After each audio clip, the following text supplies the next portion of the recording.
It's your boy Neal back with another reaction video, guys. Here we are with why Australia is preparing for war. Before we dive in, make sure you subscribe to the channel, ring notification bell, get a video a thumbs up so it gets suggested. Oh my God! Australia is now preparing for war in order to avoid it. Their historic new increase in defense spending and China's dependence on them for iron ore make them an important ally. Australia's defense funding for 2024 will be $35 billion, just over 2% of their GDP, and up from $20 billion in 2021. They've signed a new trilateral 15 billion. I know I can't say sheesh to anything because U.S. spending on military defense spending is just. I wouldn't be surprised if it was more than every other country on earth combined. It's honestly through the roof. But like a $15 billion jump over 3 years, like shoot. Security agreement with the United States and the United Kingdom that will give Australia's Navy a new weapon that only 6 other nations in the entire world have. Major upgrades are being made to their northern army, air, and naval bases. But all of this was done at a major cost. China's boycotted $4 billion worth of Australian products and commodities in an attempt to coerce them. I understand why they boycotted Vegemite. if that's one of the things that they boycott, or you just put that in because it's an Australian product. If it is one of the things that they boycotted, it's understandable. $4 billion worth of Australian products and commodities in an attempt to coerce them into bending to their will. The Australian Defence Forces down under will grow by 30% once the new plan is implemented. Dang. The country's permanent military ranks will increase from 59,000 to nearly 80,000. But will it be too little too late? Let's look at the revolutionary new weapon systems that Australia is choosing to invest in, why the nation is so geopolitically important, and whether or not China's attempts to coerce Australia have been successful. But first, I want to tell you about this video's sponsor, Morgan & Morgan. In 2020, there were over 5 million car crashes. That's more than 15,000 a day. And Australia was originally founded by the British as a prison colony in 1788. It can be funny to make jokes about that, but I think it's more interesting to look at the fact that those prisoners were often only guilty of stealing a bag of sugar or were political prisoners. The justice system. That's crazy for the people, for the stuff that you got locked up for. Like, stealing a bag of sugar. Come on, I understand. Like that's not criminal to me. That's. You can't steal, but like when I think criminal, I think like criminal, like freaking. I hate to say the words. That's just like murder, like sexual assault, like things of that nature. Stealing, but like stealing expensive stuff, I guess, in a sense. The system was terrible in the 18th century. I'm shocked. Australia has maintained military forces since 1901, when the 6 separate British self-governing colonies got together and became the independent Commonwealth of Australia. Good on ya. However, there were still some legal ties that allowed the British government to control some of their foreign policy after that. It wasn't until 1942, when they passed the Westminster Act, that they officially became autonomous in external foreign affairs. The geographic importance of Australia to any conflict in the Pacific region was proven during World War II. Many military bases were constructed in northern Australia in 1943, which housed up to 1 million U.S. personnel. The assaults on Japan by the Allied forces were largely staged in Australia. The nation remained a vital source of supplies in the Pacific until the end of the war. The same could be true for a conflict in Taiwan in the future. Except there's one problem. The world is much smaller today. So Australia in the missile age is aware they're no longer as protected by their geography. For example, China's DF-31 ground missile has a range of 7,000 kilometers and can reach Australia in 8 minutes. Barely enough time to get a final game of cricket in. China and Australia, at their closest points, are about 2,500 miles apart, pretty much the same distance as one end of the United States to the other. For context, it's like 3 times closer to China than the United States is. The Australian Army and the United States have quietly been working on 4 new military sites in northern Australia, costing $740 million. Details of this were only publicly released in 2021, and I had to dig real hard to find it. But basically what I think they're doing is building infrastructure to support a worst-case scenario ahead of time. Evidence that this is the case comes from a panel of 5 specialists in aspects of defense policy, who wrote a report called Red Alert for Sydney Morning Herald, which is one of the nation's most read papers with about 8 million readers. They claim in the event of a war, 200,000 US troops would likely head to their allies in Australia, not unlike how they did in World War II. They would require plenty of base facilities, and that's what I think they're trying to address here. Australia is a relatively small population of 25 million people. Dang. Could China and Australia actually go to war, bro? Is this like actually like a real possibility of the two countries going to war? That's insane. But it seems like, you know what I'm saying? I guess as the U.S., if they do go to war, we know who back we got. We back in our Aussies. While being the world's 6th largest country by size, Australia has an abundance of natural resources, most important of which is their crude iron ore. One of the reasons for their geopolitical importance is they have the world's largest iron ore reserves, estimated to be 51 billion metric tons, or 30% of the world's entire supply. Jesus. This should give us a hint as to why China needed Australia so badly for the past 2 decades. Iron ore is essential to making steel, which is necessary to build a strong industrial base. China needed the iron ore to build infrastructure projects, roads, highways, defense products, and their entire Belt and Road project. Beijing imports 60% of their iron ore from Australia and is heavily dependent on the commodity. So why can't China just mine their own iron ore supply domestically? China would need to develop hundreds of new mines, which would require an enormous amount of water and energy and expertise that their mining industry just doesn't have right now. Australia's mining skills have also made them strategically important to the United States, but for an entirely different reason. America has struggled to successfully mine rare earth elements that are necessary for high-tech weapons production like the F-35 and cruise missile guidance systems. Meanwhile, China currently has around an 80% monopoly on these rare earth metals, and they've threatened to withhold them from the West with sanctions which would destroy the West's defense industry. Australia is key to fixing this massive vulnerability because they have the world's 6th largest reserves of rare earth minerals, and they have a skilled mining company, Lynas, which is already the 2nd largest producer. This will allow the West to no longer... So that's why the U.S. said, hey, y'all can't come for China. Y'all can't go to war with Australia. Y'all can't go to war with Australia. We got their backs. They got a lot of valuable resources over there that are important to us, that are valuable to us. So we can't have y'all going over there and trying to destroy those resources. So they said, China... Y'all leave them Aussies alone. You know what I'm saying? We with the Aussies. Back. longer be reliant on the supply of rare earth metals from China. Both of those great powers require resources from Australia. So it's clear Australia has a lot at stake to defend here. While some national governments are secretive about their defense strategies, the Australian government is one that routinely publishes 100-long page documents that are accessible online. These papers show us a clear change in mentality in their defense structure. The 1986 Australian Defense Review, for instance, concluded that Australia was one of the most secure countries in the world, distant from the main centers of global military confrontation. That was 1986, and if we're truly in a second Cold War today, Australia now finds itself dangerously close to the center of confrontation this time around. Because the Defense Strategic Update, published in 2022, was one of the first significant shifts in Australia acknowledging they need to adapt to deter China. Then the 2023 review set the agenda for ambitious reform to their defense structure and posture. The review cautions that modern warfare has, quote, radically reduced Australia's geographic benefits,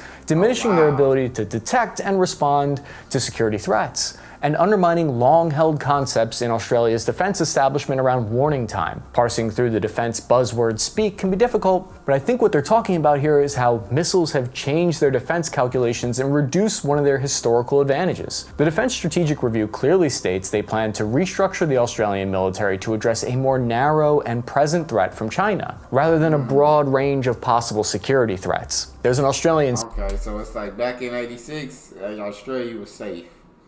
You know what I'm saying? It was hard to get to Australia. They weren't in the middle of the conflict. They was good. They was out of the way.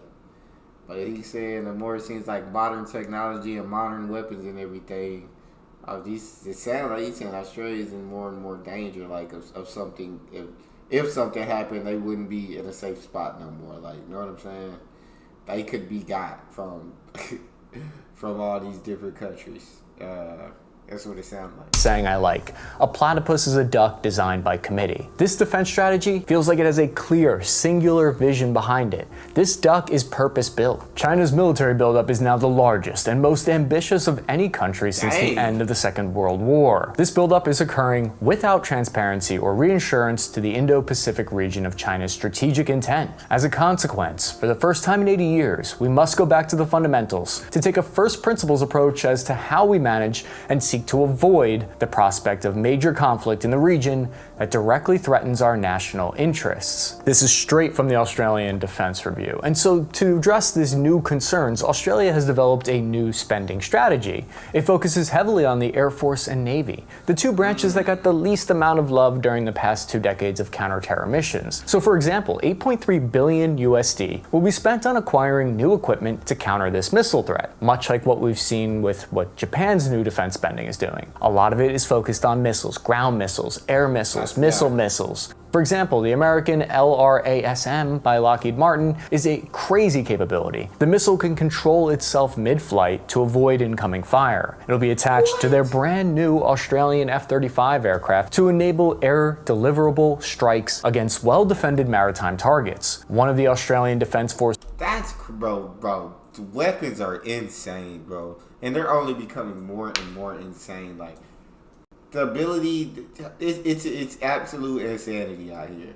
The weapons that we as humans have made and invented, and the technology that has the quickness that it is evolved with, is absolute insanity. Versus biggest acquisitions is a fleet of 72 American-made F-35A aircraft for about $16.4 billion or AU. Tyndall Air Base in Australia's Northern Territory has been modernized to accommodate up to 6 American B-52 bombers. According to the War Zone run by aviation expert Tyler Rodgeway, it's not unusual to see a US B-52 bomber stationed in Australia, but this will allow them to stay for longer periods of time. I'm assuming this means extra nice Air Force barracks and chow halls. Australia is clearly pivoting away from their ground forces to invest in naval and air assets. Apparently, the US is paying for the upgrade to this airbase at around $100 million. They're also acquiring the ship's launched GPS-guided missiles, which is a 260-pound warhead that has a range of 160 miles. So read, do not dare send any Chinese ships near us. The Australian government also plans to spend $500 million dues on 20 of the HIMARS rocket artillery systems, with the first deliveries expected to be as soon as 2025. You call that a HIMARS? This is a HIMARS. Sorry. The missiles don't end there. We're talking about an additional 220 Tomahawk cruise missiles with a range of about 1,000 miles, costing $900 million. So the point of these changes has to do with Australia's long-range strike capabilities. This is a signal to China that they can retaliate with considerable force, increasing the difficulty for China to sustain any kind of blockade or make it unappealing for them to do so. It raises the cost. Yeah, I said China, y'all come at us, we're gonna be ready. Y'all want the smoke? Cool. Let's get it going. If this what y'all want, we ain't gonna back down. Know what I'm saying? We getting the tools and everything in order. We getting everything in order necessary to defend ourselves. Now, we not saying we want a war, but what we saying is we ain't scared of one. Come on now. Costs for China. So what policy direction is Canberra going in here? That's the Australian capital city. It's a strategy of denial, which they describe as a defensive approach designed to stop an adversary from getting their way. The clash of ideas brings forth the spark of truth. So how did Australia come to see China as a threat? From the 1990s to the 2010s, Australia actually found itself uniquely well positioned to supply a lot of the demand for critical resources needed to fuel China's rapid economic growth. Right. Australia became an indispensable supplier of raw materials such as iron ore, coal, petroleum gas to China. By late 2007, China had overtaken Japan as Australia's largest trading partner, and in 2009 became Australia's largest export market. Around half of Australian exports are iron ore. This trade situation for the past couple of decades has been greatly beneficial to the Australian economy. But this trade partnership is notably lopsided. China is number one for Australia, while Australia is only the sixth largest trading partner for China. This for a long time suggested a crippling dependency on Chinese products. Australian-China relations have turned sour on several occasions, even before the ongoing trade war, especially when the previous Australian Prime Minister Scott Morrison called for an independent inquiry into the origins of that little virus that came from Wuhan. In 2022, the Chinese embassy in Canberra, Australia. You had to know they didn't like that at all. They did. I'm sure they didn't like hearing that at all. Handed them a list of 14 grievances that they expected Australia to address in order for them to have a normal relationship again. Australia basically said, you got a few roos loose in your top paddock if you think we're going to agree to that. And they rejected it. In May 2022, China applied duties on Australian barley, destroying a $1 billion industry overnight. When that didn't work, China tried to coerce Australia again with an additional $3 billion of boycotts of Australian products. This too failed. Now it becomes more clear to you why the Australian Prime Minister Albanese said the AUKUS security agreement would ensure all countries could act in their sovereign interests, free from coercion. In June 2022, Australia's exports to China fell to 27%, which is a sharp decrease from 46% that it was just 1 year prior, as the country looks for more alternative markets. Most analysts in Australia agree that China's efforts to coerce Australia via economic means since 2020 has so far failed to meet Beijing's key policy objectives, that being to impose substantial costs across the Australian economy, thus pressuring it to change its defense policy. This had the opposite effect, in fact. The Australian government has announced plans recommending to review prioritizing defense spending on developing Australia's northern coastline into a fortress that can strike further out from its northern shores into East Asia. To summarize, Australia is now in a scenario where they're paying over 50 billion AUD per year to protect its trade with China from China. Australia is going with a policy of deterrence. In order to focus on deterrence against China, this means that the Australian Army will see the most significant downgrades. In the past, they invested heavily in their land capabilities for counterinsurgency operations. This philosophy and mentality has been abandoned. In the days leading up to the review's release, the Albanese government announced cuts to several Army infantry fighting vehicles, and they emphasized— times have changed. The way of war has changed, right? Everybody, you sending your missiles and all that stuff, right? Instead of sending people into battle. Know what I'm saying? Weapons have evolved, times have changed, and it's more about fighting in the air and in the water than on land. How immediate priorities that deliver impactful projection beyond Australia. As part of this realignment, the Australian Army's Land 400 contract, which was meant to acquire 450 infantry fighting vehicles, will be scaled way down and cut down to only 129 infantry fighting vehicles. Jesus. So we can learn a lot by looking at what a country decides to cut in defense spending as much as what they decide to invest into. Land 400 started around 2008, so it's interesting to see how quickly priorities change. It was going to be Australian Army's largest acquisition in history, aiming to replace their old 431 ancient M113s. The competition was between the German Lynx and the South Korean Redback. But now the decision has been deferred by Australia to later in 2023. The cricket bat is mightier than the pen and the sword combined. So this all might sound like pretty standard stuff until you find out where all these cruise missiles will be fired from. Australia is getting 3 new nuclear-powered submarines. This submarine acquisition is described as the single biggest leap ever in Australia's defense capabilities. The only reason this purchase was possible is thanks to the AUKUS security pack, AUKUS. The US and Australia and the United Kingdom will work together to deliver nuclear submarines to a foreign nation for the first time in 6 decades. Announced in September 2021, the Trilateral AUKUS Pact is a huge deal. Australia's Prime Minister Anthony Albanese said the AUKUS plan marked a new chapter in their relationship with the US and United Kingdom. It signals that Australia isn't going to try to hedge their bets between the rivals of Beijing and Washington like many other countries are trying to do right now. Instead, they're putting all their kangaroo eggs in one basket by choosing to make a strong statement of allying with the United States. Currently, only 6— It was a great choice, Australia. Great choice. We love you guys. Aussie. 6 countries in the world have nuclear submarines: China, France, Russia, and the United Kingdom, the US, and India. Welcome to the sub club, Australia. A new triple entente in the Pacific is forming, consisting of Australia, Japan, and the United States, allied against China. It wasn't a guarantee that Australia would choose the United States as their main security partner. From an economic point of view, in fact, it might have made more sense to partner with China. But I think states don't make decisions purely based on the economy and money. To some extent, the way nations behave, I think, mirrors human nature. In fact, ideology and values play a key role when choosing who your allies are, and Australia closely aligns with. They have their roots in Western thought when it comes to notions of individual freedom and democracy. I mean, blimey, we've been allies, brothers in arms together in every war going back to World War I. The AUKUS submarine deal is designed to deter China from thinking they can block the sea routes. It won't be cheap though, costing $368 billion for the submarines to Australia, which will be delivered by 2036. Jesus. Sounds like at the earliest.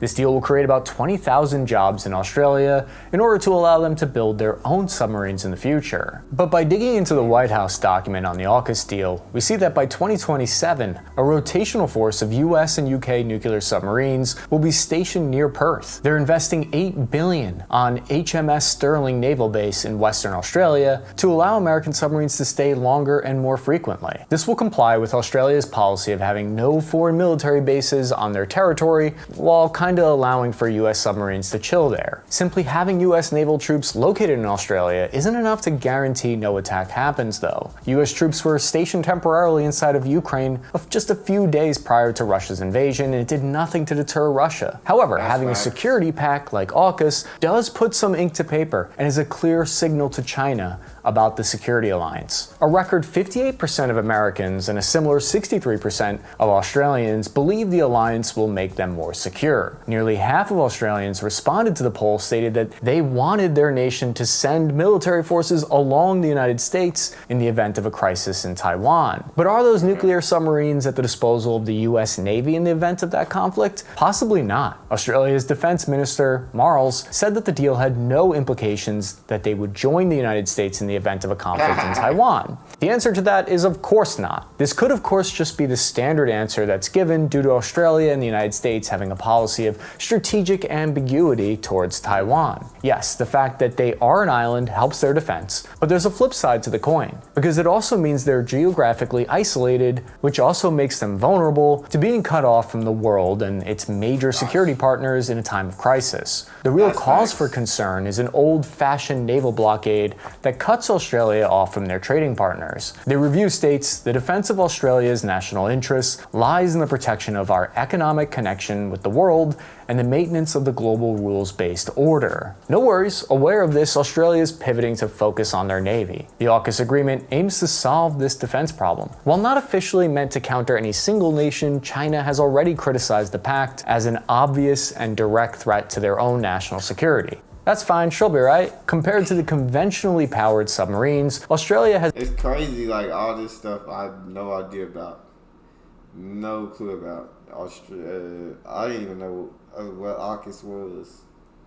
That's crazy. I don't pay attention, guys. I probably need— been using. Nuclear submarines can go faster, carry more, run so quiet they're undetectable, and have virtually unlimited dive time. Diesel-electric submarines in the past, they needed to come to the surface to let their diesel generators recharge for the submarine's batteries, making them much easier to detect even with only a snorkel above the surface. If a war broke out in the South China Sea and Australia only had conventional submarines, it wouldn't be that much of a help against the Chinese Navy. According to a study by the Center for Strategic and Budgetary Assessments in Washington, they would be able to spend only 11 days in the conflict before needing to head back to refit. A nuclear submarine would last 77 days. Australia's defense industry officials have warned about challenges they will face. For example, Australia cannot just rely on American supply chains during times of conflict. In August 2022, CSIS analysis of Australia's defense industry found Australia had divested itself of large parts of its manufacturing capacity. Australia's manufacturing shrunk to 5.5% of their GDP as of 2022. A major part of the defense review is about how Australia needs to invest in their ability to produce these weapon systems and missiles themselves domestically in the future, because as we saw earlier, the majority of these missiles, aircraft, and submarines are all coming from the United States defense industry.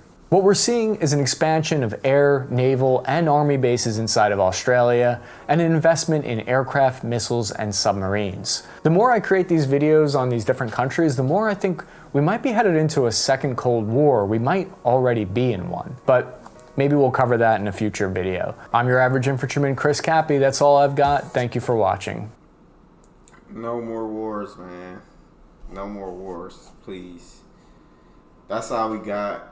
You guys got a favorite video suggestion, you can subscribe to Patreon or drop it in the comment section. It's your boy Neal. Out.